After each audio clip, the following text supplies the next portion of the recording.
وعلى آله وأصحابه الطيبين الطاهرين أما بعد فأعوذ بالله من الشيطان الرجيم بسم الله الرحمن الرحيم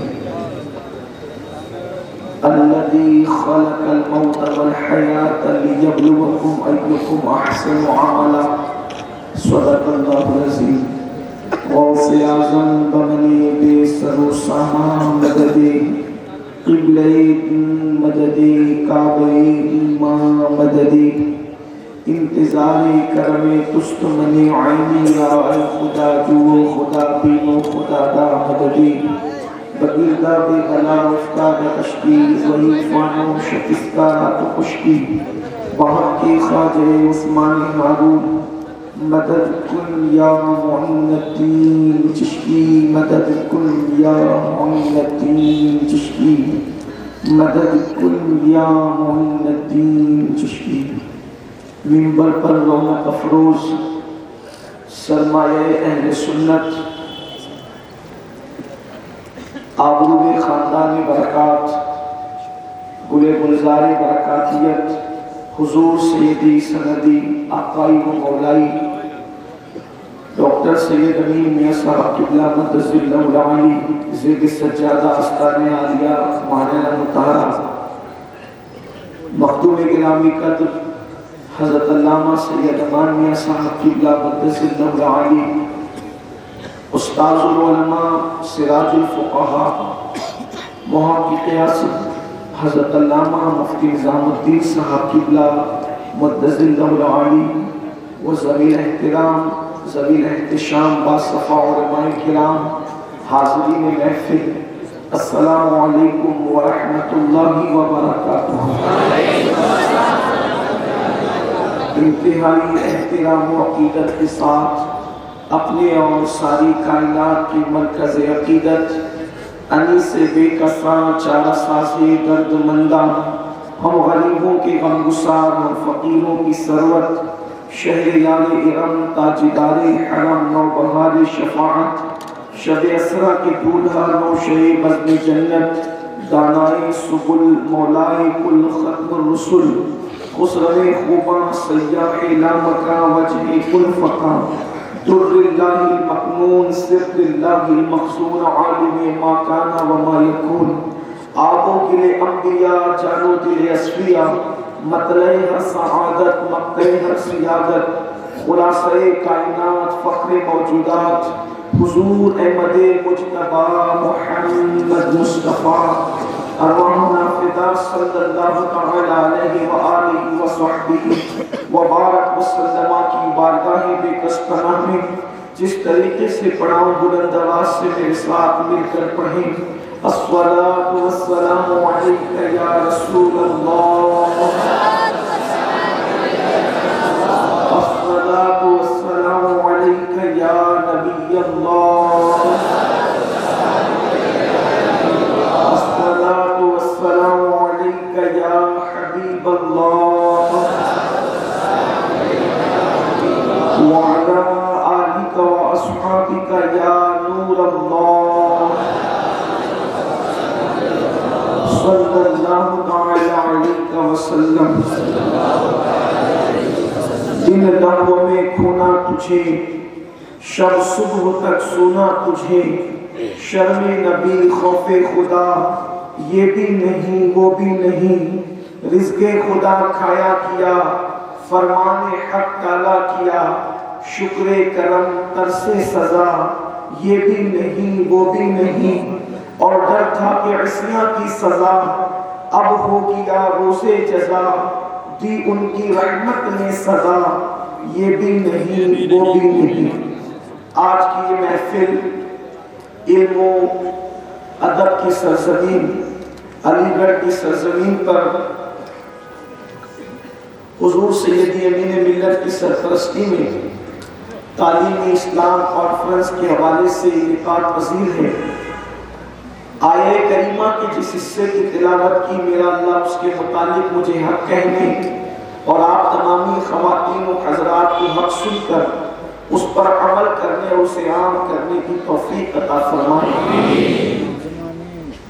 بے مقصد چیزوں کو وجود دینا یہ حکمت کے خلاف ہے۔ انسان چھوٹے سے چھوٹا کام کرتا ہے کسی نہ کسی مقصد کے تحت کرتا ہے۔ جھوپڑی سے لے کر جھوپڑے تک، اور جھوپڑے سے لے کر بنگلے تک، اور بنگلے سے لے کر محل تک، اگر کسی بھی چیز کو وہ تعمیر کرے تو اس کے پیچھے کوئی نہ کوئی مقصد ضرور ہوتا ہے، اور اگر مقصد نہ ہو تو بنانے والا مذاق بن جاتا ہے، بنانے والے کا مذاق اڑایا جاتا ہے۔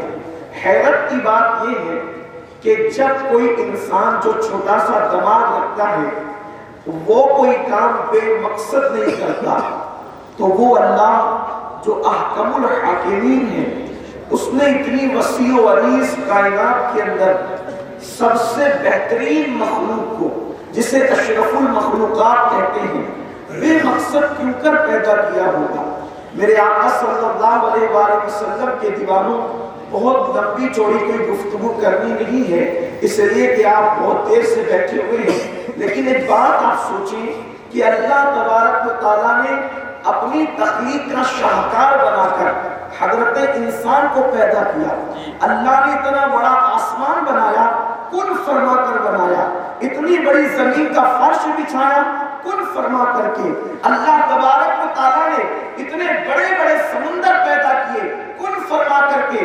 کائنات کی ہر چیز کو کن سے پیدا کیا، لیکن جب حضرت انسان کی بات آئی تو دستے قدرت سے پیدا کیا، اپنے قدرت کے ہاتھوں سے پیدا کیا۔ اللہ اکبر!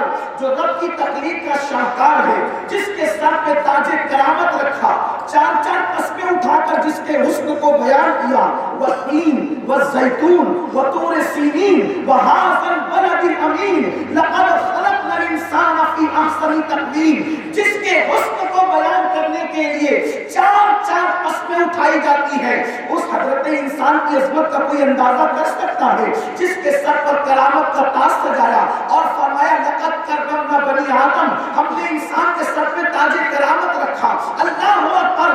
کائنات کی کسی بھی چیز کو پیدا کرنے سے پہلے اس کے بنانے کا اعلان نہیں کیا، لیکن جب حضرت انسان کی باری آئی تو انسان کو بنانے سے پہلے اللہ تبارک و تعالیٰ نے اعلان کیا کہ زمین پر اپنا خلیفہ بنانے والے ہیں، زمین پر اپنا نائب بنانے والے ہیں۔ میرے پیارے آقا علیہ الصلوۃ والتسلیم کے پیارے دیوانوں، جس انسان کو اللہ تبارک و تعالیٰ نے اس شان سے پیدا کیا ہو، اللہ اکبر، اس کو کیوں پیدا کیا؟ اس کی پیدائش کے پیچھے مقصد کیا تھا؟ اگر آپ اندازہ کریں تو اللہ کی کتاب میں دیکھیں، اس لیے کہ قرآن کا عنوان تو انسان ہی ہے، اور قرآن انسان پہ بات کرتا ہے، تو انسان کی پیدائش کے مقصد کو میرا اللہ قرآن میں یوں بیان فرماتا ہے، الذی خلق الموت والحیات لیبلوکم ایکم احسن عملا، کہ ہم نے زندگی اور موت کو پیدا کر کے تمہیں آزمایا ہے کہ کون تھوڑی سی زندگی کو پا کر اچھا عمل کرتا ہے۔ پتا چلا اے انسان، تیری پیدائش کا مقصد کھیل کود نہیں ہے، تیری پیدائش کا مقصد ظلم و جبر نہیں ہے، تیری پیدائش کا مقصد گناہ نہیں ہے، تیری پیدائش کا مقصد جرائم نہیں ہے، تیری پیدائش کا مقصد کسی کو دبانا نہیں ہے، تیری پیدائش کا مقصد جہل اور جہل نہیں ہے، جہالت نہیں ہے، تیری پیدائش کا مقصد شراب کے اڈوں کو آباد کرنا نہیں، تیری پیدائش کا مقصد طاؤس و وبا نہیں، تیری پیدائش کا مقصد رقص و سرور نہیں، تیری پیدائش کا مقصد کیا ہے؟ اللہ ارشاد فرماتا ہے، ہم نے تھوڑی سی زندگی انسان کو اس لیے عطا کی تاکہ کون اچھا عمل کرے، اس سلسلے میں انسان کو آزمایا جائے۔ پتا چلا ہم زمین پر اچھے اعمال کے لیے آئے ہیں، ہم زمین پر اچھے کام کے لیے آئے ہیں۔ اب اچھے کام کیا ہے؟ ہماری پیدائش کا مقصد اچھے کام ہے۔ اب اچھے کام کیا ہے؟ اس کی بہت طویل فہرست ہے،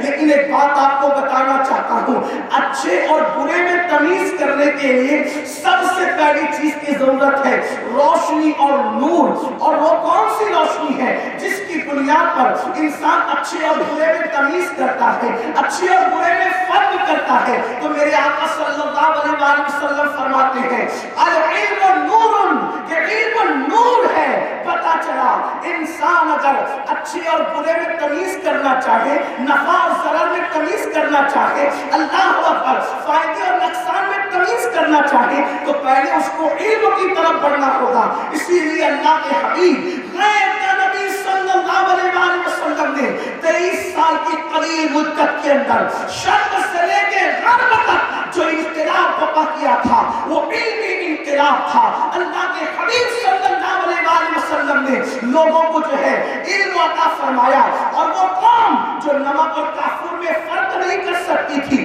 اس کو اللہ کی ایسی معرفت عطا کی کہ آسمان ہدایت کا تارا بنا دیا. میرے آقا صلی اللہ علیہ وسلم کے پیارے دیوانوں, ہمیں پہلے علم کی طرف بڑھنا ہوگا, علم کی طرف پیش رفت کرنا ہوگا, علم کی طرف قدم بڑھانا ہوگا.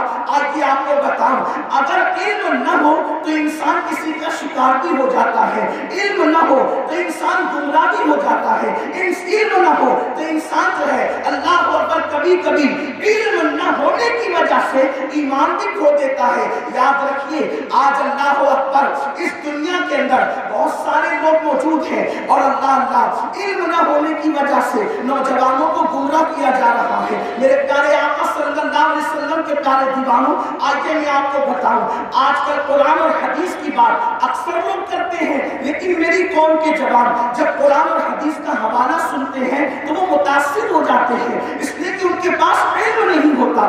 ہر پڑھنے والا حدیث پڑھ رہا ہے, ہر پڑھنے والا قرآن پڑھ رہا ہے, لیکن اس کی تشریح اپنی مرضی کے مطابق کر رہا ہے, اپنے من کے مطابق کر رہا ہے. نتیجہ کیا ہوتا ہے؟ انسان ایمان کھو دیتا ہے. جیسے مثال کے طور پر ایک حدیث بڑی کثرت کے ساتھ پڑھی جاتی ہے. اللہ کے حبیب علیہ الصلوۃ والتسلیم نے فرمایا کہ میری قبر کو عیدگاہ نہ بنانا. یہ حدیث مبارکہ پڑھی جاتی ہے, لیکن تشریح کرنے والے اپنی مرضی کے مطابق اس کی تشریح یہ کرتے ہیں کہ دیکھو اللہ کے رسول صلی اللہ علیہ وآلہ وسلم نے فرمایا کہ میری قبر کو عیدگاہ نہ بنانا, یعنی جیسے عیدگاہ پر میلہ لگاتے ہو ویسے میری قبر پر بھیڑ مت لگانا, میری قبر پر میلہ نہیں لگانا. اب ایک انسان جس کے پاس علم نہیں, جس کے پاس دینی علم نہیں, دینی سمجھ بوجھ نہیں, وہ سوچتا ہے بات تو یہاں صحیح ہے کہ اللہ کے حبیب علیہ السلام نے فرمایا کہ میری قبر کو عیدگاہ نہ بناؤ. اب وہ عیدگاہ نہ بناؤ اتنی بات تو آقا نے فرما دی,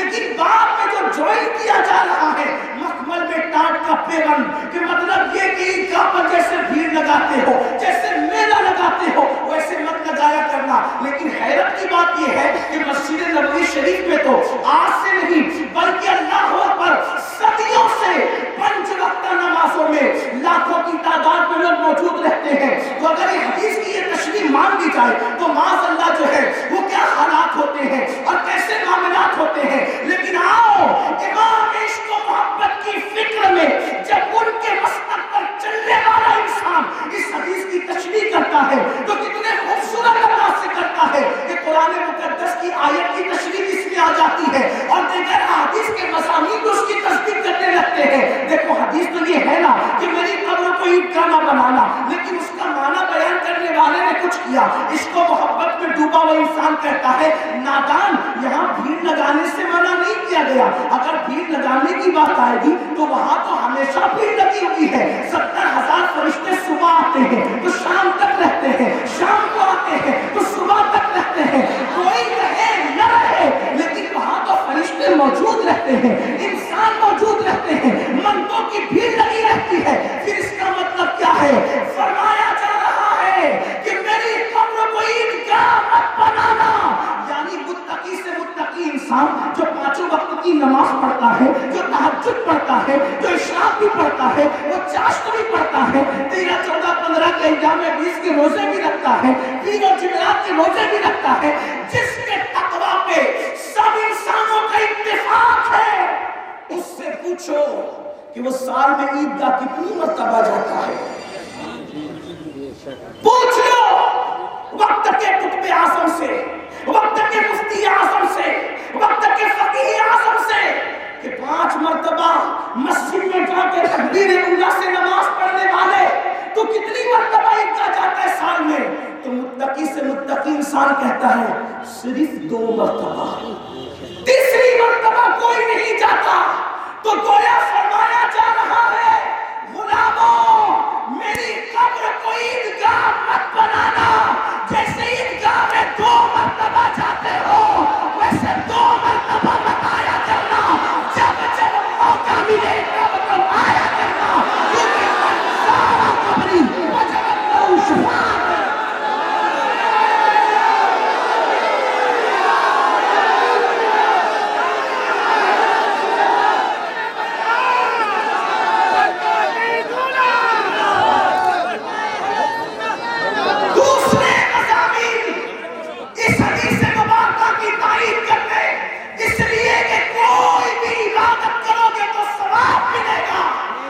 نبی کی بارگاہ میں حاضری دو گے تو شفاعت کی بھیک ملے گی.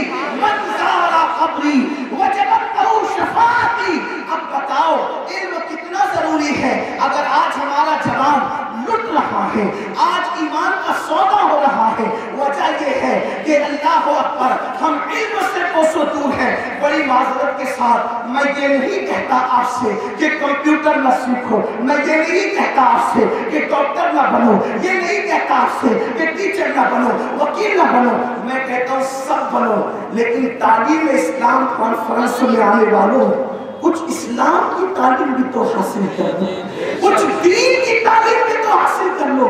بڑی معذرت کے ساتھ جو قوم غسل اور وضو کے مسائل کی نہ جانے, پوچھو 3 بچوں کے باپ ہو گئے, ابھی تک پاکی اور ناپاکی کے مسائل بھی نہیں پتا. ہم نے سب کے لیے وقت نکالا, اسلام کی تعلیم کے لیے وقت نہیں نکالا. ہم نے اپنے بچوں کو ساری تعلیم دی اور دینا بھی چاہیے, لیکن ہم نے اپنے بچوں کو دین کی تعلیم نہیں دی. اور یاد رکھنا, علم دین سے جتنا دور ہوتے جاؤ گے, مذہب اسلام سے بھی اتنا ہی دور ہوتے جاؤ گے. تو آئے کس لیے ہو؟ اچھے اعمال کے لیے. تو پہلے نمبر پر اچھے اعمال میں علم ہے.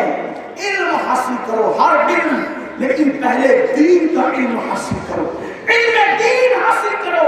اس لیے کہ اللہ کے رسول علیہ الصلوۃ والتسلیم فرماتے ہیں العلم حیات الاسلام وعماد الدین. علم اسلام کی زندگی ہے اور دین کا ستون ہے.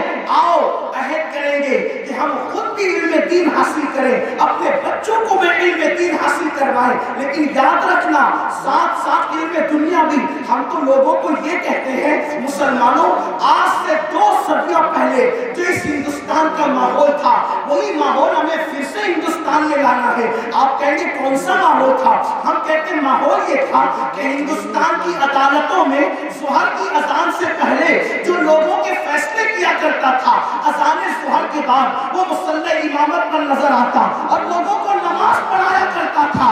وہ کون سا جج تھا جو ظہر سے پہلے فیصلہ کرتا اور ظہر کے بعد نماز پڑھاتا؟ اسی جج کو دنیا حضرت علامہ فضل خیر آبادی کے نام سے جانتی ہے. وہ حریت کا مجاہد جس نے ظہر سے پہلے فیصلے کیے اور بعد ظہر اذان ظہر کے بعد لوگوں کی نماز پڑھا. کیا وہ دن ہم نہیں لا سکتے کہ جو کسی کورٹ کا جج ہو وہ ہماری مسجد کا امام بھی ہو, جو IAS آفیسر ہو وہ ہماری تراویح کا امام بھی ہو؟ لوگ کہتے ہیں مولانا یہ کیسے ہوگا؟ میں نے کہا جب اکھنڈ بھارت کا بادشاہ تراویح پڑھا سکتا ہے تو IAS آفیسر کیوں تراویح نہیں پڑھا سکتا؟ آپ کہیں گے وہ کون اکھنڈ بھارت کا بادشاہ تھا جس نے تراویح پڑھائی؟ تو میں کہتا ہوں دیکھ لو, 11 مہینے تک اکھنڈ بھارت پر حکومت کرنے والا رمضان المبارک کا چاند دکھنے پر دلی کی جامع مسجد میں مصلی پہ کھڑے رہ کر تراویح پڑھاتا تھا. اسی بادشاہ کو دنیا محی الدین عالمگیر اورنگزیب کے نام سے کیوں نہیں آ سکتا؟ اگر چاہو تو آ سکتا ہے, مگر جس قوم نے دین کو پیٹ کے پیچھے ڈال دیا, پسے پشت ڈال دیا, اللہ اکبر, دین کا حال یہ ہو گیا. جو دین قبر میں نجات کا ذریعہ ہے اس دین کو لوگوں نے ایسے چھوڑ دیا کہ اگر بیٹے کو اسکول پہنچانا ہو تو 5 بجے ماں کی بھی آنکھ کھلتی ہے اور باپ کی بھی آنکھ کھلتی ہے, لیکن اگر نماز فجر پڑھنا ہو تو نہ ماں کی آنکھ کھلتی نہ باپ. اگر کہو کہ فجر کیوں نہیں پڑھتی, مولانا آنکھ نہیں کھلتی. بیٹے کو اسکول پہنچانے کے لیے کھل سکتی ہے, بیٹے کے ناشتے بنانے کے لیے ماں کی آنکھ کھل سکتی ہے. پتا چلا جو دین قبر میں نجات کا ذریعہ, جو دین میدان محشر میں نجات کا ذریعہ, اس دین سے کتنے دور ہو گئے.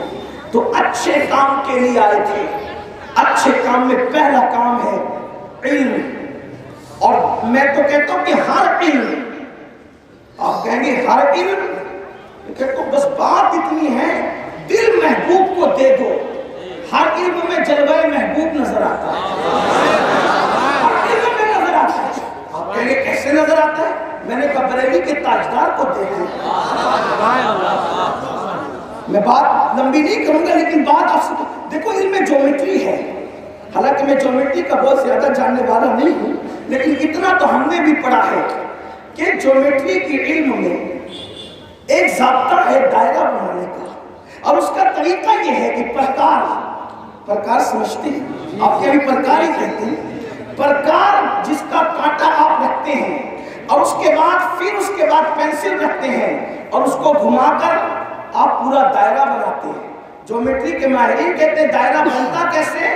نقطوں کو جوڑ کر کے دائرہ بنتا ہے, سرکل بن جاتا ہے. ٹھیک یہی جیومیٹری ہے. اب آپ دیکھیں اگر دل کوئی محبوب کو دے دے نا, دل کوئی محبوب کو دے دے, یار کو دے دے, تو جیومیٹری کے علوم میں بھی اس کو یاد نظر آتا ہے. ہم تو لوگوں سے یہی کہتے ہیں جس کے دل میں مصطفیٰ جان رحمت کا عشق بس جائے گا یہ قوم اس دن اپنا رشتہ گناہوں سے توڑ لے گی. گناہوں میں ڈوبنے کی سب سے بڑی وجہ یہ ہے کہ یہ دل اس کو نہیں دیا جس کا حق تھا.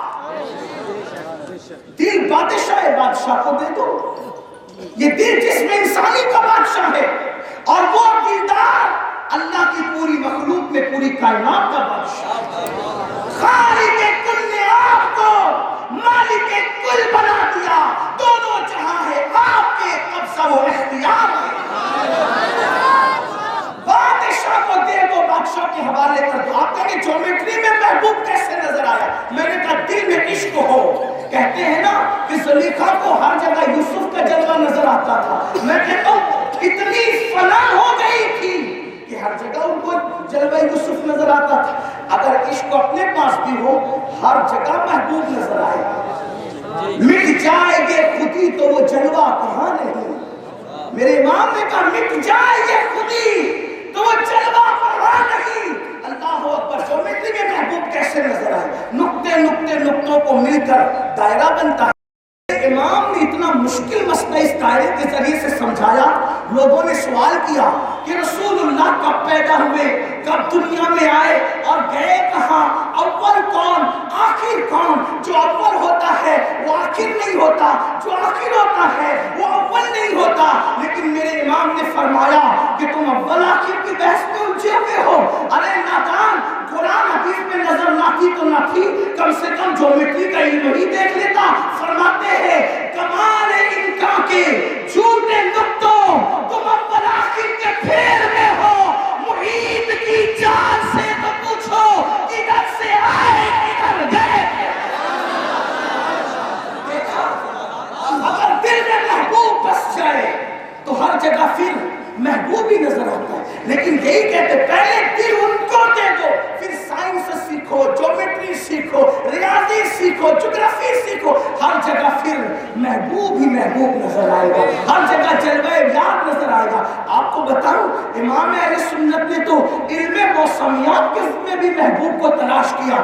آپ جانتے ہیں نا موسمیات کے ماہرین کہتے ہیں جب چاند پورا ہو جائے, اسے بدر کامل کہتے ہیں, 14ویں کا چاند, اس کے ارد گرد کالے بادلوں کا اگر حالہ ہو جائے تو ماہرین موسمیات کہتے ہیں کہ رحمت کی بارش ہوگی, تکلیف والی بارش نہیں ہوگی. تو میرے امام نے یہ ضابطہ دیکھ کر اپنے محبوب کے چہرے کا تصور کیا اور کہتے ہیں لقا بدر فی الوجہ الاجمل خط حال ماں زلف ابر اجل.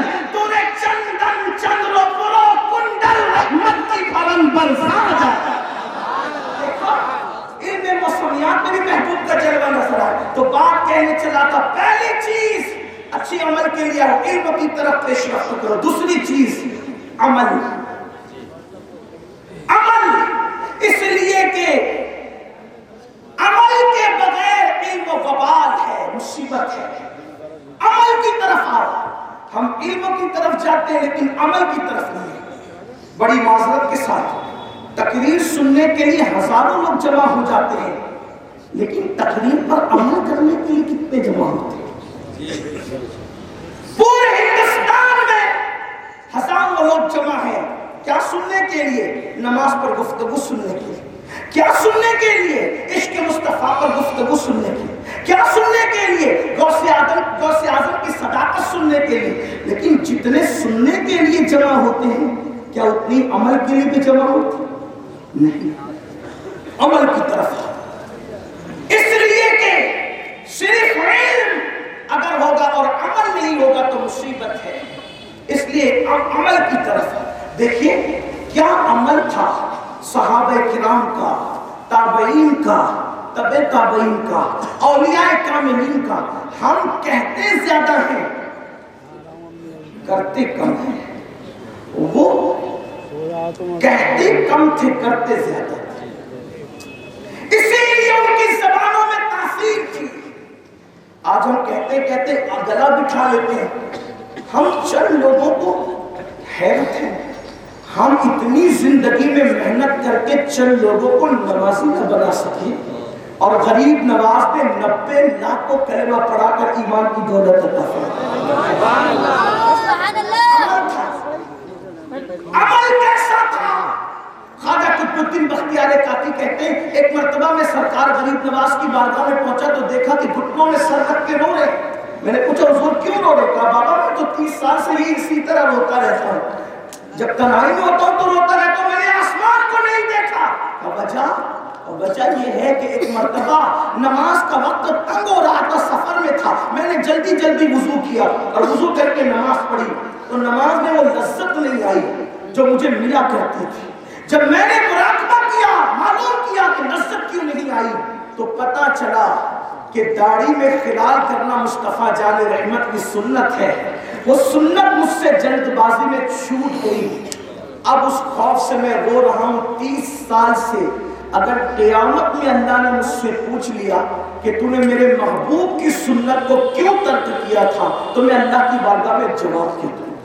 وہاں سنت چھوٹ گئی جلدی میں، جان بوجھ کر نہیں، تو احساس یہ ہے ہم تو فرائض کو ترک کرتے ہیں، کبھی ہمیں احساس ہے کہ ہم فرض ترک کر رہے ہیں۔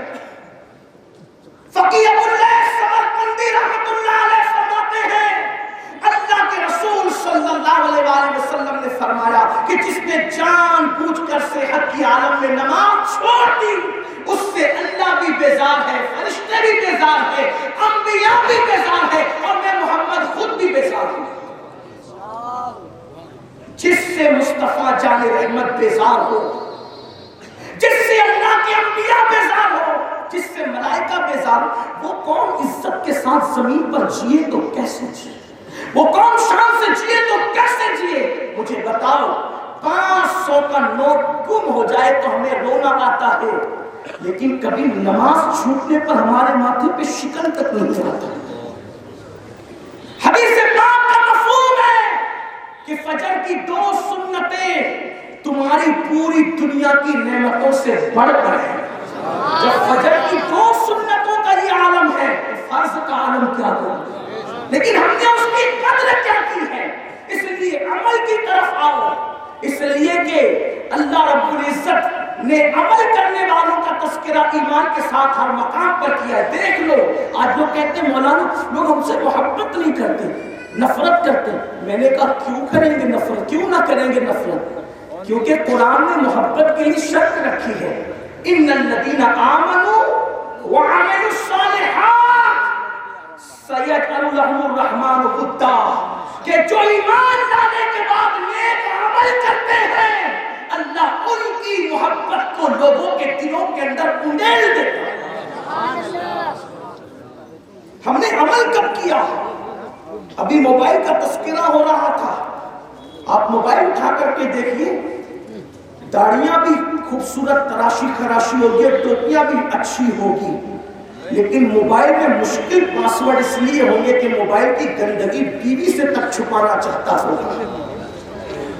جس قوم کو بیوی کا خوف ہو اور اللہ کا خوف نہ ہو، آپ اندازہ تو کریں، آپ غور تو کریں ہم کہاں ہیں۔ سید الطائفہ حضرت جنید بغدادی رضی اللہ تعالیٰ عنہ فرماتے ہیں کہ صوفیہ کے نزدیک عورت کے سوکھتے ہوئے کپڑوں کو دیکھنا یہ خلاف تقوی ہے، کیونکہ اس سے بھی انسان کے دل کے اندر گندے خیالات پیدا ہونے کا اندیشہ ہے۔ جو صوفیہ عورت کے سوکھتے ہوئے کپڑوں کو دیکھنے کو خلاف تقوی قرار دیتے ہیں انہیں صوفیہ کے ماننے والی قوم اگر موبائل پر گندی فلمیں دیکھنے لگے تو ان کا صوفیہ سے تعلق کیا رہ جاتا ہے؟ ان کا اولیاء اللہ سے رشتہ کیا رہ جاتا ہے؟ نہیں، ہمیں عمل کی طرف آنا ہوگا۔ تیسری چیز، اچھے عمل کے لیے، اچھے کام کے لیے آئے ہیں، اس میں تیسری چیز آتی ہے اخلاق۔ اور اخلاق کیا ہے؟ اللہ کے رسول علیہ الصلوۃ والتسلیم فرماتے ہیں قیامت کے دن میزان پر سب سے زیادہ جو چیز بھاری بھرکم ہوگی اس کو اچھے اخلاق کہتے ہیں۔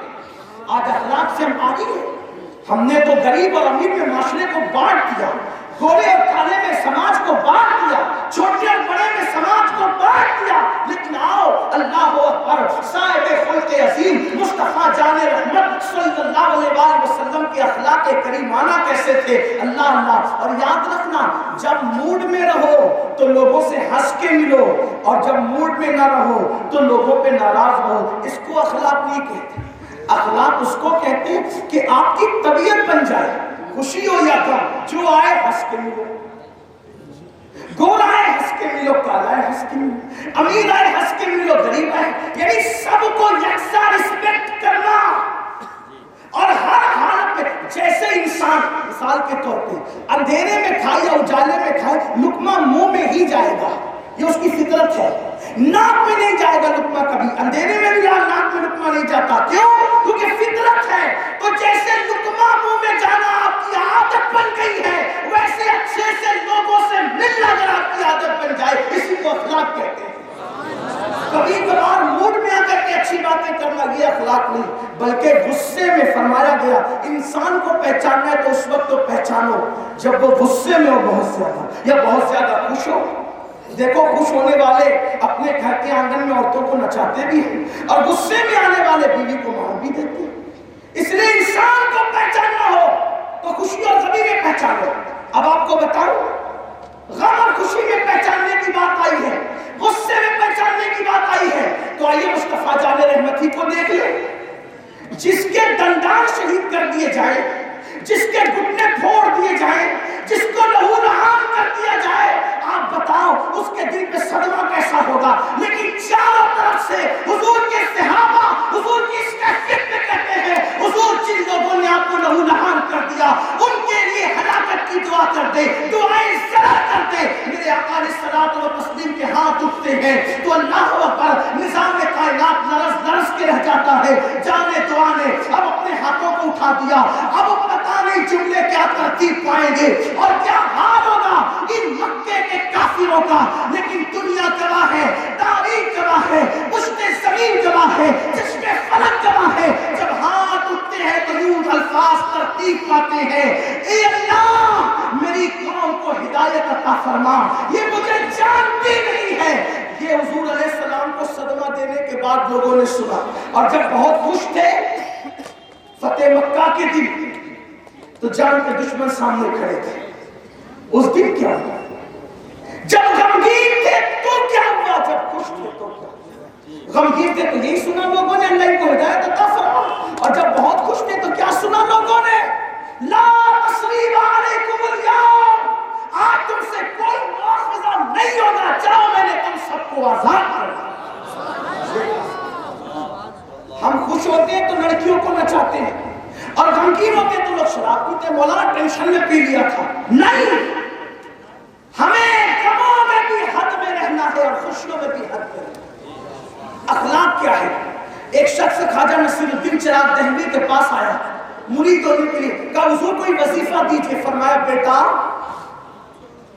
جس سے مل اچھے اخلاق سے مل، لوگوں کے ساتھ اچھے اخلاق سے پیش۔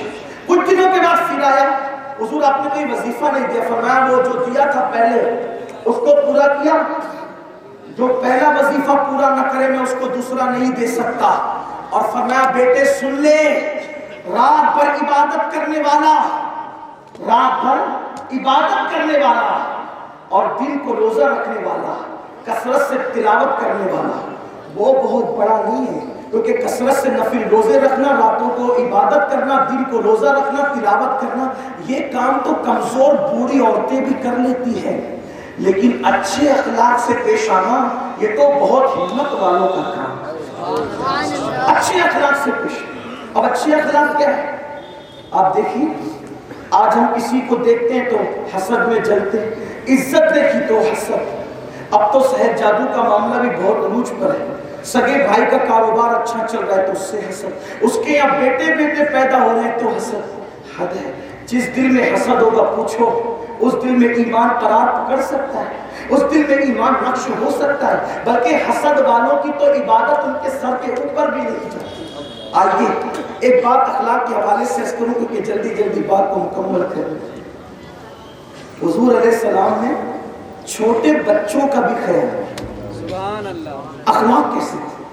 ایک مرتبہ ایک صحابی کا بچہ گم ہو گیا اور وہ صحابی اپنے بچے کو ڈھونڈتے رہے، اتفاق سے حضور کی محفل میں آئے، چہرے پر افسردگی تھی۔ اللہ کے حبیب علیہ السلام نے پوچھا تم کیوں مایوس دکھتے ہو؟ عرض کی آقا میرا بچہ صبح سے نہیں مل رہا ہے، گم ہو گیا۔ ایک صحابی وہاں بیٹھے ہوئے نے کہا یا رسول اللہ میں اپنے بچے کو باغ میں پہنچانے کے لیے گیا تو میں نے ان کے بچے کو وہاں بچوں میں کھیلتے ہوئے دیکھا، ان کا بچہ باغ میں۔ جیسے ہی وہ اٹھے سرکار نے فرمایا رکو رکو، وہ رکے، کہا کہ بہت دیر سے بچہ گم ہوا تھا، جاؤ گے تو اپنے بچے کو چومو گے، بیٹا بیٹا کہہ کے پکارو گے، یہ سب کرو گے نا؟ کہا جی یا رسول اللہ۔ فرمایا وہاں ایسا نہیں کرنا، بیٹا کہہ کے مت بلانا، چومنا نہیں، پیار نہیں کرنا۔ حضور قانون بدل گیا کیونکہ آپ ہی سے تو سیکھا تھا بچوں سے پیار کرنا۔ جب لوگ بیٹیوں کو دفن کر رہے تھے تو آپ اپنی بیٹی کے لیے اٹھ کر کھڑے ہو رہے تھے، فدا کی امی بابی یا فاطمہ کہہ رہے ہیں، آپ اپنے بیٹوں کے لیے زمین پہ ہاتھ رکھ کے پشت پہ سوار کر رہے تھے، بیٹوں کے لیے سجدوں کو طویل کر رہے تھے۔ حضور قانون بدل گیا؟ نہ، قانون نہیں بدلا، بات تو وہی ہے، لیکن پھر حضور نے فرمایا اس باغ میں احد کے شہیدوں کے یتیم بھی کھیل رہے ہیں، اس باغ میں احد کے شہیدوں کے یتیم بھی کھیل رہے ہیں۔ جب تو ان یتیموں کے سامنے اپنے بچے کو پیار کرے گا تو ان کو اپنا فوت شدہ باپ یاد آ جائے گا، ان کے دل پہ کیا گزرے گی، اس لیے ان کے سامنے پیار نہیں کرنا، وہاں سے ہٹ کے کرنا۔ جو بچوں کا اتنا خیال کرتا، یہ حضور کے اخلاق تھا۔ حضور سے کوئی مسافہ کرتا نہیں جب تک وہ خود ہاتھ نہ چھوڑے، حضور علیہ السلام اس کا ہاتھ نہیں چھڑاتے تھے۔ حضور علیہ السلام سے کوئی ملنے کے لیے آتا تو حضور دروازے تک اس کو پہنچانے جاتے، اور جب تک وہ شخص حضور علیہ السلام کی طرف خود پیٹ نہیں کر دیتا اللہ کے رسول علیہ السلام بھی اس کی طرف پشت نہیں فرماتے۔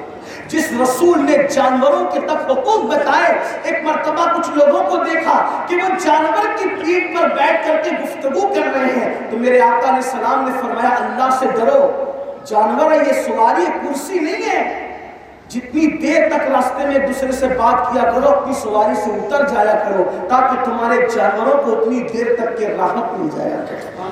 آپ مجھے بتائیں یہ اخلاق تھے، راستے میں تکلیف دینے والی چیز کو ایمان ہٹا دینا ایمان کی شاخوں میں سے ایک شاخ قرار دے دیا گیا۔ اسی لیے تو مسلمانوں کی پہچان تھی۔ ایک یہودیوں کا قافلہ ایک راستے سے گزرا تو دیکھا کہ وہاں پر پتھر پڑا ہوا ہے، یہودی آپس میں بات کرتے ہیں شاید اس راستے سے کوئی مسلمان نہیں گزرا، اگر یہاں سے مسلمان گزرا ہوتا تو یہاں پر یہ پتھر پڑا ہوا نظر نہیں آتا، کیونکہ ان کے نبی کی تعلیم ہے کہ راستے سے تکلیف دینے والی چیز کو ہٹا دینا ایمان کی شاخوں میں سے ایک شاخ ہے۔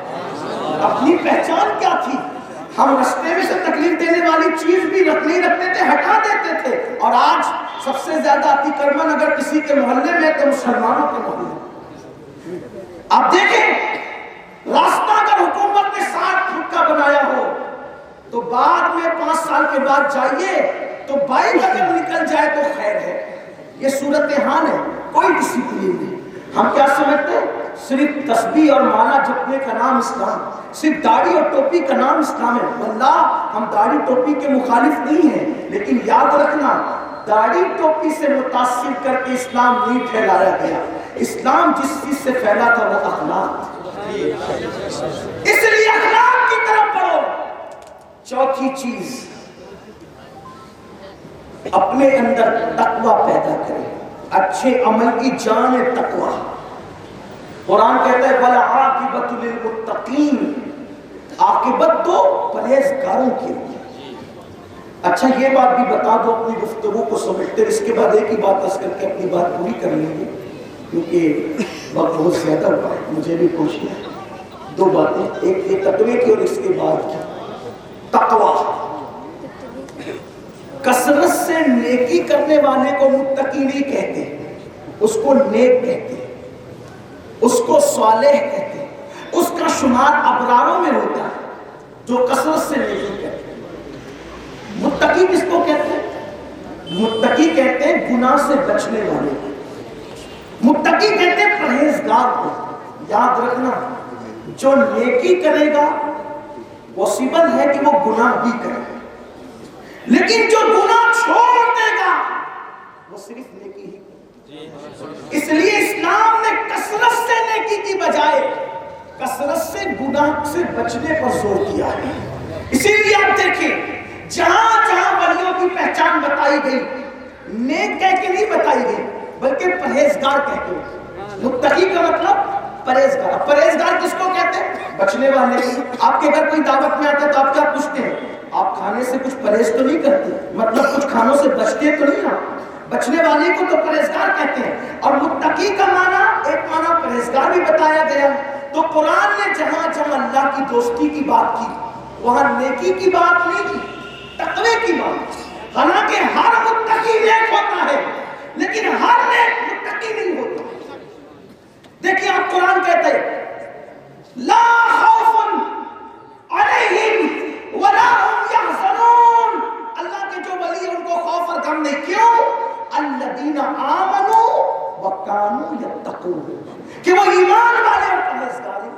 پھر دیکھو قرآن کیا کہتا ہے ان اولیاءہ الا المتقون، بے شک جو اللہ کے ولی ہیں وہ پرہیزگار ہیں۔ پھر دیکھیں قرآن کہتا ہے کہ قیامت میں کوئی کام نہیں آئے گا، لیکن کون کام آئے گا؟ تو قرآن کہتا ہے الاخلاء یومئذ بعضهم لبعض عدو الا المتقین، کہ تمہارے جتنے گہرے دوست ہیں وہ سب کے سب تمہارے دشمن بن جائیں گے اگر کوئی کام آئے گا تو متقی کام آئے گا۔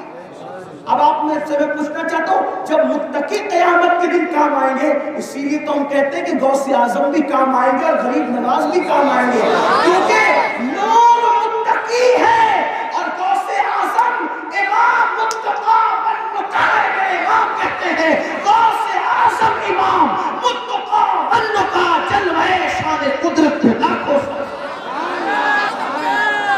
جب ان کے متقی کام آ سکتے ہیں تو غوث اعظم جیسا متقی کام نہیں آ سکتا۔ اس لیے دوستی کرو تو ولیوں سے کرو، پرہیزگاروں سے کرو۔ تو تقوی کا معنی پوچھا گیا حضرت فاروق اعظم سے کہ تقوی کسے کہتے ہیں؟ تو فرمایا اگر دونوں طرف سے کانٹے ہو اور بیچ میں پگڈنڈی ہو تو تو اپنے کپڑے کو کیسے بچا کے چلے گا؟ ایسے ہی گناہوں سے بچنے کو تقوی کہتے ہیں۔ امام غزالی سے پوچھا تقوی کیا ہے؟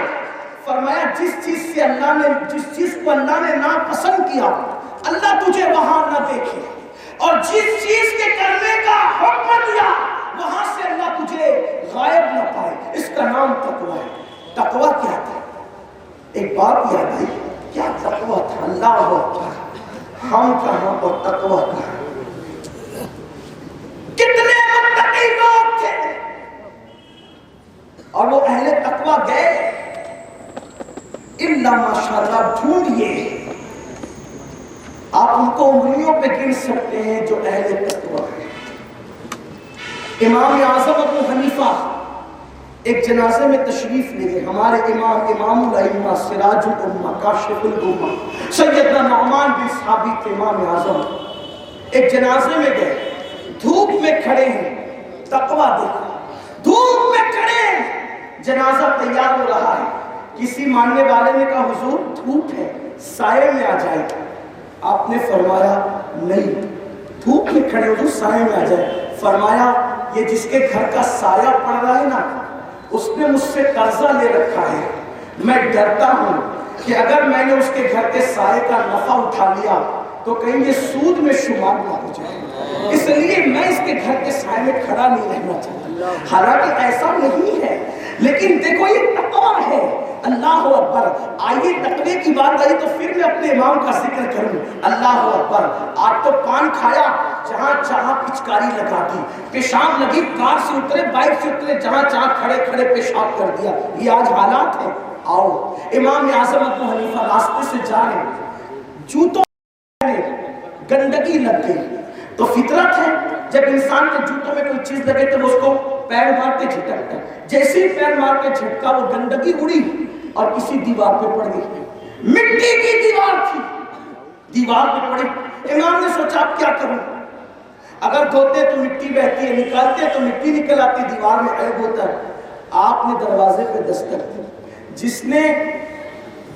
جس کا وہ مکان تھا, وہ دیوار والا, اس نے امام اعظم سے قرض لے رکھا تھا.